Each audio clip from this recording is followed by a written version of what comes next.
Welcome to this episode of the Biology of Trauma podcast. I'm your host, Dr. Aimie. Are you one with chronic health symptoms, conditions, or even diagnoses, or maybe a practitioner that works with those who might? These are ways to recognize underlying trauma biology, and this is what stopped me in my tracks and how I came to realize how much my own body was holding trauma. I had weight gain, fatigue, autoimmunity, depression, and anxiety. So I'm so excited to introduce you to this protein in this episode that offers a new paradigm for understanding health, aging, disease through the lens of the nervous system and trauma biology. Galactin-3, a protein that can either drive health or disease, that can either drive biology of safety or a biology of inflammation, based on our own inner state of being in connection or protection mode. Most exciting to me is that there is something that we can do about this protein that is part of the survival paradox, and I'm joined by Dr. Eliaz, a pioneer in integrative medicine and the author of The Survival Paradox that goes into more depth. I will have links to his book and other biochemistry-related guides, as well as some podcasts and videos that you will want to check out as well on this topic. Be sure and check those out in the show notes. With that, let's dive in.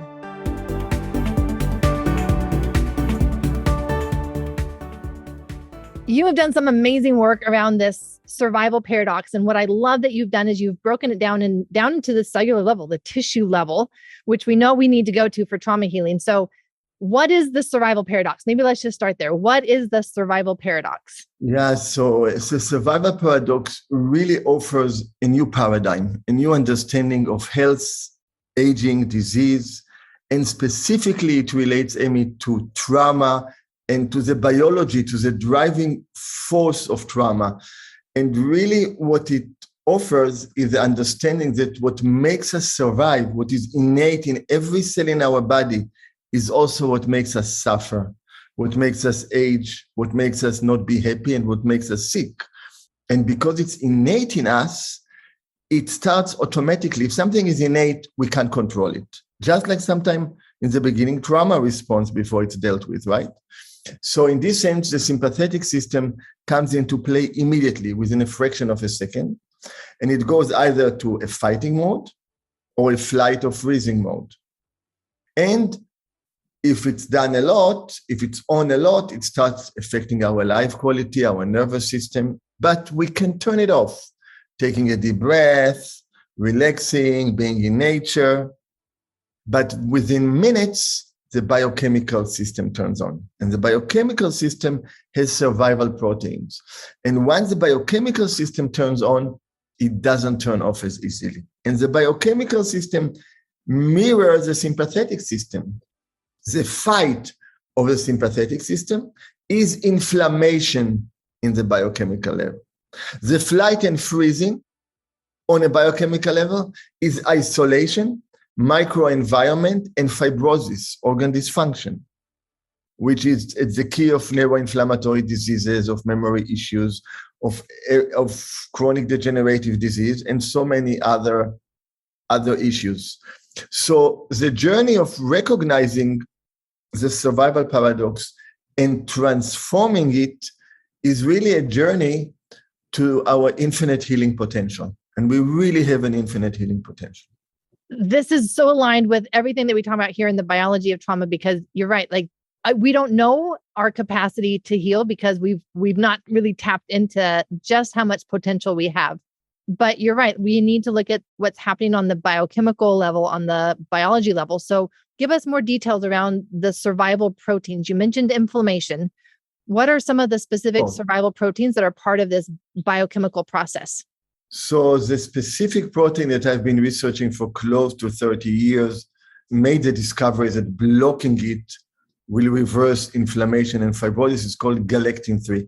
And galactin-3, although for many of the listeners may not be known unless they heard me in the last year or two, it has over 10,000 published papers. And the galactin-3 blocker, modified cyprospectin, has over 80 published papers. So what happened, galactin-3 takes the need to survive, the need to repair a dangerous process, it takes it to the target organ, to wherever the problem is. And it starts the cascade of response that eventually will affect the cells. So that's in general the understanding. So blocking galectin-3 is probably the most important strategy from a supplement point of view, because galectin-3 drives every disease. And just there's a lot of interest in galectin-3. I myself have a very large NIH grant to study removal of galectin-3 via apheresis in sepsis and acute kidney injury. But it's interesting for us, no matter what is the topic, I always talk about the biology of trauma and what it does to the cells. So for me, I feel like I'm home right now because I'm talking about what I talk about anyway. And I'm actually a cancer guy, I specialize in integrative oncology for decades.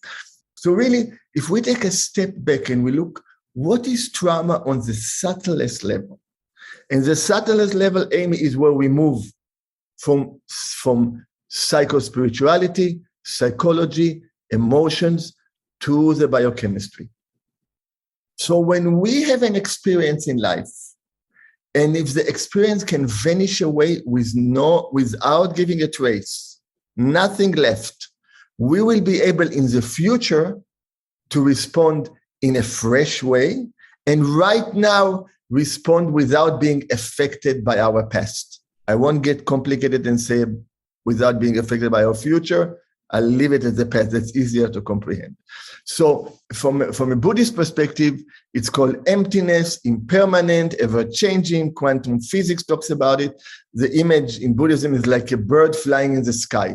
The birds fly and there is nothing left. When we are very young, in utero, for example, if we have an injury, we repair without a scar. Even babies, they get a scar, they repair. But as we age, our ability to repair without a scar goes down.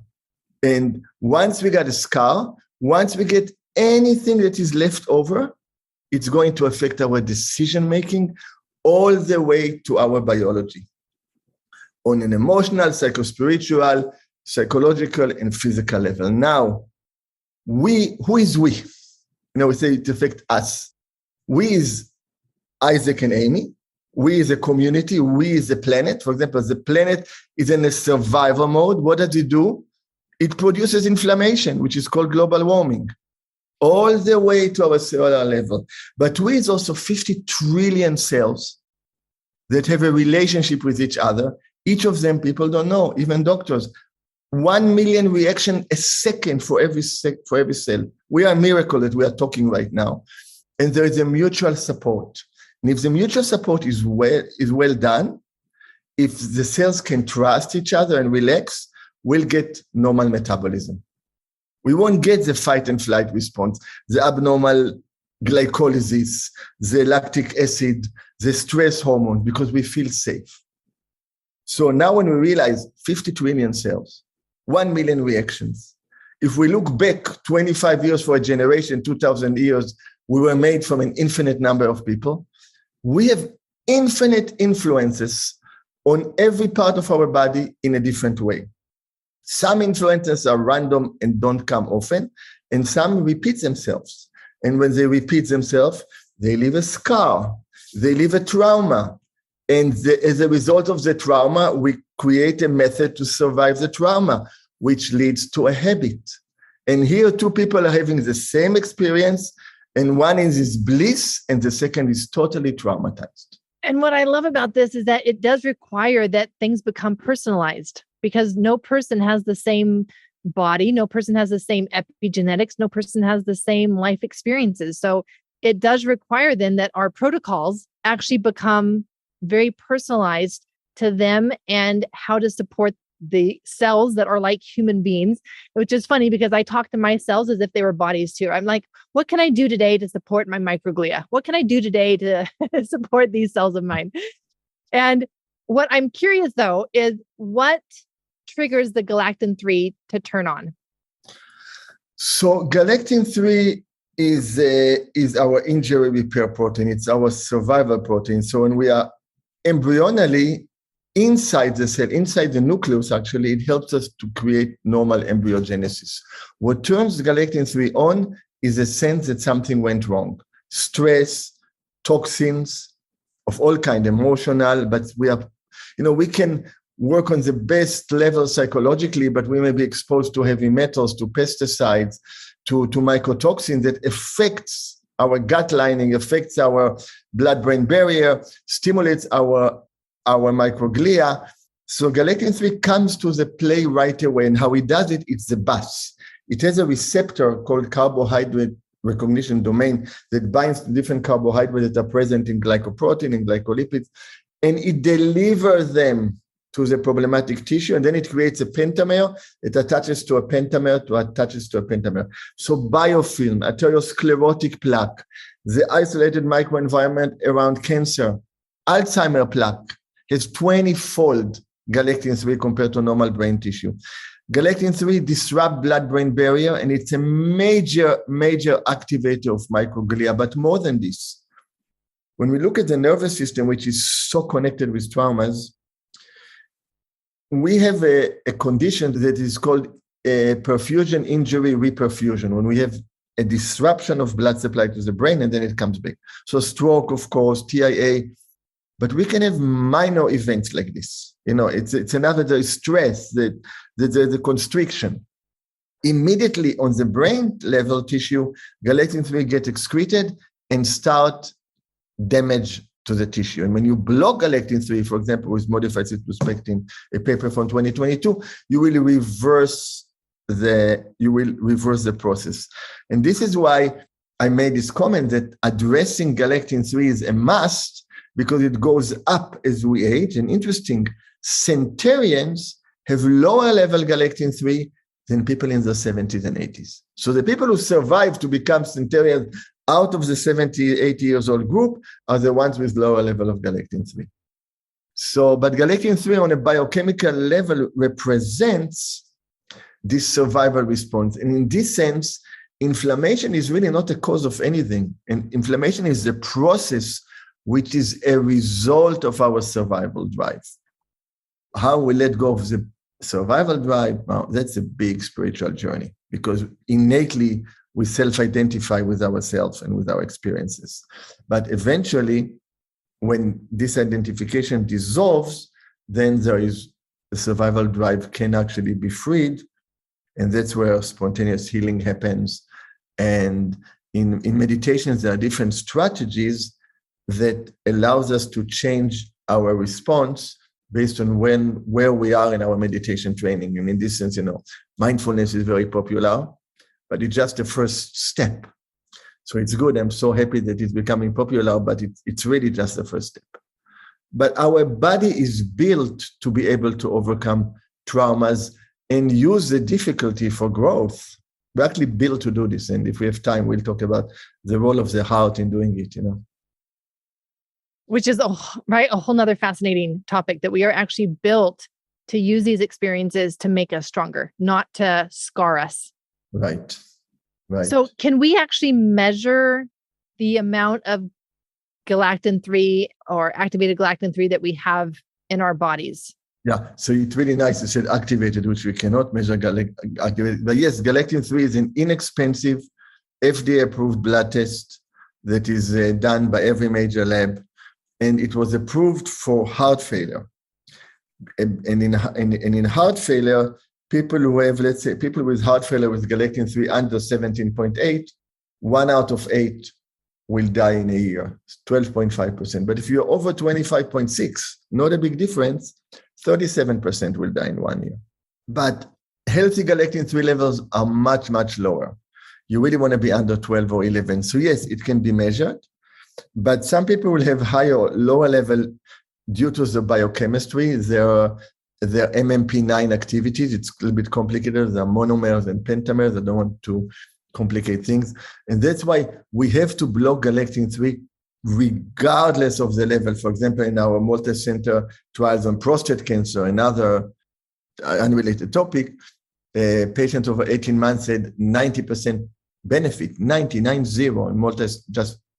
and we presented just at ASCO GU, but it wasn't related to the galectin-3 level. You have to block it anyway. And so that's a simple gift that we have. The real journey that you and I are, of course, I'm interested in galectin-3. I made some of the discoveries, but we are interested in a deeper way to use the energy of a survival paradox, survival response, the energy of trauma, to create a change. Like in a retreat, when somebody says, wow, I couldn't feel my heart for decades. And then sometimes they suddenly have start sweating, they get palpitation, they were like, oh my God. And then this warmth comes in their heart, and wow, their heart is warm again. And some people, their heart is so protected that it freezes. So the key to healing and the key to healing from trauma is connecting with our heart. And this is not a new agey thing, not that you and I are new ages, but the heart is the only organ in the body that functions different than any other cell. Every cell in our body, every organ wants to take nourishment and puts out what it doesn't want. That's how the survival. The heart is the only organ in the body that takes all the junk from all the organs without discrimination. In fact, it has to do it as part of its survival. But more than this, from you and I talking about trauma, the blood, the dirty blood coming to the heart, at the moment that it comes to the heart, represents the past from the point of view of the organs. So all the traumas from the heart are coming, from the body are coming to the heart. A regular cell, like we discussed, we say, no way, Jose, I'm putting blockages, you're not coming in. The heart accepts. So acceptance is a transformative moment in healing. It connects with the universe, through the breath, because our drama is not as meaningful to the endless compassion and space of the outer space. And then the blood gets transformed, and then the heart gives blood without discrimination, right? The aorta is a rigid organ. It's a rigid artery. And only when the heart gives selflessly, it relaxes and it nourishes itself through the coronary artery. Again, the only organ that nourishes itself after it does its selfless work. But it's the first organ that gets blood. Self-love is part of loving others. So when we connect with this heart, what I call open heart medicine, when we connect with this, we connect with our infinite healing potential. We connect because the heart keeps flowing. The heart always flows. What is trauma? Trauma is holding to something that already happened. Who holds, who analyzes? Our head, our ego. That's the survival of the brain, of the analysis. This is dangerous, this is not. The heart, it just flows. The moment it holds, we're dead. So the heart is our greatest healer. There are so many directions that I could take right now. What I'm going to ask is this connection with adverse childhood experiences and early childhood trauma. And we know from the studies that it becomes chronic disease as an adult, that it becomes the cancers, it becomes the metabolic diseases, it becomes the diabetes, it becomes all of these conditions, the heart disease, it becomes these things in adulthood. So as we look at the rise in chronic diseases and the types of chronic diseases, we're still needing to have a conversation around trauma with those. With your view and understanding of galactin-3 and the inflammation response that happens as a result of the process, how do you explain the link between adverse stress and trauma and these adult diseases like cancer and other chronic diseases? So in one level, it's so simple because the child went into a survival mode. And there's a very important principle. We always do, the body always wants to survive. The body will always do the best it can. So this idea about blaming something we've done doesn't help. It's called a pro-symptom. We did the best we could have done in the moment. We have to acknowledge it and embrace it. The problem is that we don't no longer need it. And because it created a habit that at the moment, helped us survive, it causes damage in us. And the ultimate example is one, cancer, because what is cancer? Cancer is a cell that doesn't accept the fact that it manifests, it has a role, and then it just dies out through apoptosis. It decides to survive. It doesn't accept the impermanence of its nature. And how does it do it? By creating an isolation, a microenvironment. And then it gets self-identity and becomes aggressive and attacks the environment.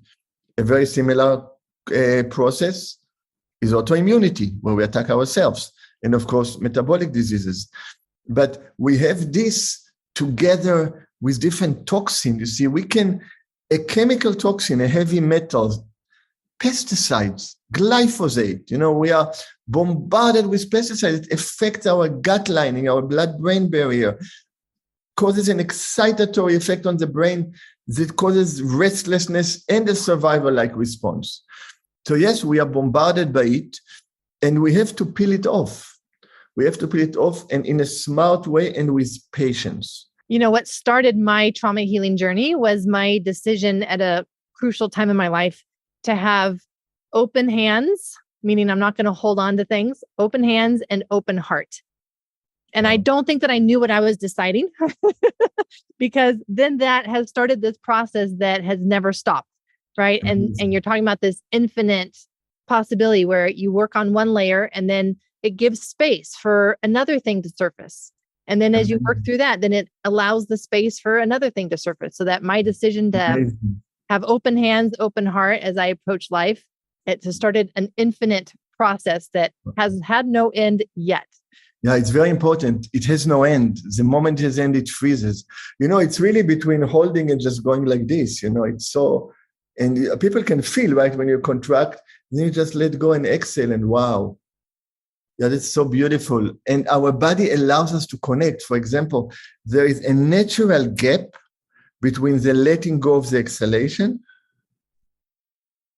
and the inhalation. Many people emphasize the inhalation. No, the exhalation is the letting go. And then at the end, there's a small gap with no activity. And if we can just tune our mind to this small gap, that's enough. And then we can follow the breath. This gap is giving us a hint that there is this space where nothing changes. There is a place where nothing changes, the basic quality that is out there. But everything else just comes and goes. And the fact that you realize this on your own, of course, it's profound, but most important that you realize that I'm not holding to my achievements. I keep on unfolding, right? And then every day, sometime I'm in my early 60s, getting close to mid, and I like to meditate next to the ocean when I can.